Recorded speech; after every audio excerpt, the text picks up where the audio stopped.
Assalamualaikum warahmatullahi wabarakatuh. Nama saya Muhammad Iqbal Firmansyah dari Prodi Pendidikan Bahasa Inggris kelas 4B. Di sini saya akan menjelaskan kondisi Bani Umayyah pada masa pra-Islam dan masa Rasulullah SAW. Nah, untuk mengetahui posisi dinasti atau kultur atau kebiasaan Bani Umayyah, maka terlebih dahulu kita harus mengetahui silsilah Umayyah sendiri yang kita tahu bersama memiliki hubungan kekeluargaan dengan Rasulullah SAW. Rasulullah SAW sendiri itu putra dari Abdullah, putra dari Abdul Muthalib, putra dari Hashim, putra dari Abdul Manaf, putra dari Qusay, dan seterusnya. Nah, dari Abdi Manaf itu memiliki 3 orang anak, yaitu Hashim, Naufal, dan Abdi Syam. Nah, Abdi Syam ini pernah mengangkat seorang anak yang dekat sekali dengan Kekaisaran Romawi yang notabene beragama Kristiani, dijadikan anak oleh Abdi Syam. Nah, di sisi lain, tugas utama dari Abdi Manaf yang pada saat itu merupakan pemuka orang-orang Quraisy itu menjaga Ka'bah. Nah, tugas ini diteruskan turun-menurun sampai akhirnya beliau wafat. Nah, tugas merawat Ka'bah ini ia berikan kepada putra sulungnya, yaitu Hisham. Nah, keputusan ini otomatis menimbulkan kecemburuan sosial bagi Umayyah yang paling santer, sangat membenci Hashim. Berbagai cara dilakukan oleh Umayyah untuk meruntuhkan Hashim. Salah satunya, ia pernah mendatangi ahli nujum untuk mengukuhkan siapa yang paling pantas menduduki kepemimpinan Quraisy pada saat itu. Nah, justru ternyata ahli nujum itu memilih Hashim, ya. Maka dari itu dia kemudian mendeportasi dirinya sendiri, melarikan diri ke Syam atau Suriah.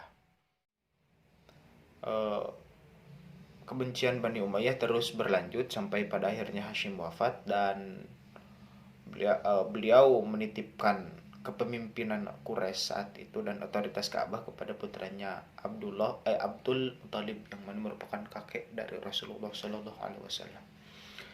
Abdullah memiliki tabiat yang kurang lebih sama dengan ayahnya, yaitu Hashim. Dia sangat dicintai oleh orang-orang Quraisy seluruhnya, pemuka agama yang paling dermawan, yang paling sederhana, dan juga memiliki temperamen yang sangat bagus sekali. Banyak keberhasilan yang diraih oleh Abdul Muthalib. Salah satunya dia berhasil menemukan Ka'bah yang berabad-abad tahun tertimbunnya, dan keberhasilan ini jelas menyulut emosi atau kebencian dari Bani Umayyah sampai pada akhirnya puncaknya Rasulullah SAW lahir bertepatan dengan penyerangan tentara pasukan bergajah terhadap Ka'bah yang dipimpin oleh Abyssinia atau Raja Abroha pada saat itu. Nah, kehadiran Rasulullah setelah menerima wahyu gitu dari Gua Hiro dan mendeklarasikan diri bahwa beliau adalah Rasul gitu, beliau adalah seorang utusan yang diturunkan untuk membawa risalah dan membawa ajaran agama Allah. Nah, kenyataan ini membuat Bani Umayyah semakin membenci kepada golongan Bani Hashim, khususnya Rasulullah pada saat itu. Logika yang dipakai oleh Bani Umayyah, karena ketika agama yang dibawa oleh Rasulullah diterima oleh seluruh penduduk Mekah pada saat itu, maka dia akan semakin sulit untuk membujuk orang-orang untuk menghancurkan Bani Hashim. Logikanya seperti itu. Dan ini disadari oleh golongan-golongan lain selain Bani Umayyah, ya. Karena kedatangan Rasulullah membawa agama jelas akan memberikan kerugian yang di beberapa sektor bagi orang-orang Quraisy pada saat itu. Khususnya kan banyak orang-orang Quraisy itu yang pemuka-pemuka Quraisy yang notabene seorang bangsawan itu menjual patung berhala. Kehadiran agama Islam yang dibawa oleh Rasulullah dianggap memberikan ancaman pada sektor ekonomi bagi orang-orang Quraisy, pun diamini oleh orang-orang Bani Umayyah yang merasakan demikian. Maka berbagai cara itu dilakukan oleh orang-orang Bani Umayyah khususnya. Salah satunya dia bersekutunya berkoalisi dengan kabilah-kabilah lain di Mekah pada saat itu untuk memboikot Rasulullah, embargo secara ekonominya, memboikot politiknya, tidak boleh berinteraksi sosial, khususnya pada abad ke-7 Masehi ya, sampai abad ke-10. 3 tahun Rasulullah dan pengikutnya menerima boikot dari orang-orang pemuka Quraisy, sampai akhirnya beliau hijrah ke Madinah, dan di Madinah membangun satu peradaban yang sangat canggih sekali, yang sangat kuat ya. Hingga akhirnya Islam menyebar ke seluruh jazirah Arab gitu. Nah, Bani Umayyah sendiri itu merupakan golongan atau kabilah yang memeluk Islam di akhir masa Rasulullah sebenarnya.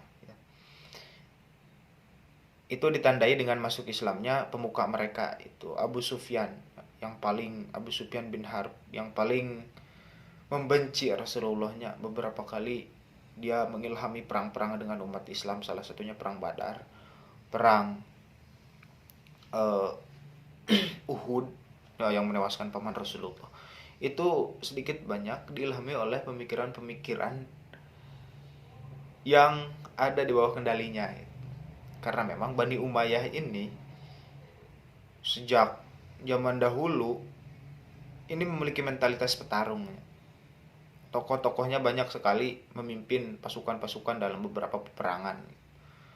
Abu Sufyan demikian, sampai pada anaknya pun Muawiyah demikian. Muawiyah, salah satu sahabat Nabi setelah masuk Islam, itu diberitakan lebih dulu masuk Islamnya daripada ayahnya yang masuk Islam menjelang Fathu Makkah. Nah, Muawiyah bin Abu Sufyan ini memiliki mentalitas petarung. Dia beberapa kali setelah masuk Islam mengikuti perang ya, salah satunya perang Hunain itu kan. Di masa Khulafaur Rasyidin dia di masa Abu Bakar pernah mengikuti perang Yamamah dan lain sebagainya. Dipercaya juga sebagai salah satu penulis wahyu itu Muawiyah bin Abu Sufyan. Nah, setelah Abu Sufyan bin Harb masuk Islam pada saat Fathu Mekah, nah maka di sini Bani Umayyah, kebencian Bani Umayyah terhadap Bani Hashim sedikit mereda ya. Sampai akhirnya kan Muawiyah itu riwayat konstelasi politik Muawiyah sangat luar biasa. Sampai di akhir masa Utsman bin Affan menduduki gubernur Syam ya waktu itu, dengan daerah teritorinya sangat luas sekali. Sampai pada akhirnya nanti setelah Utsman wafat, nah kebencian atau semangat Ashabiyah, kesukuan nanti muncul lagi ya, dan pertentangan antara Bani Hashim dan Bani Umayyah nah kembali mencuatnya, sampai nanti dengan Bani Alawiyah yang dipimpin oleh Husain bin Ali ya. Dan sampai pada akhir pemerintahan Bani Abbasiyah yang dialami oleh Bani Abbas, itu banyak sekali pertempuran yang diamini oleh persoalan kesukuan gitu sebenarnya. Nah, itu saja mungkin yang sedikit gambaran dari saya mengenai Bani Umayyah pra-Islam dan masa Rasulullah. Jadi dapat disimpulkan bahwa Bani Umayyah pra-Islam adalah salah satu kabilah yang paling berseteru dengan Bani Hashim yang merupakan Bani asal Rasulullah SAW dalam persoalan konstelasi politik dan ekonomi.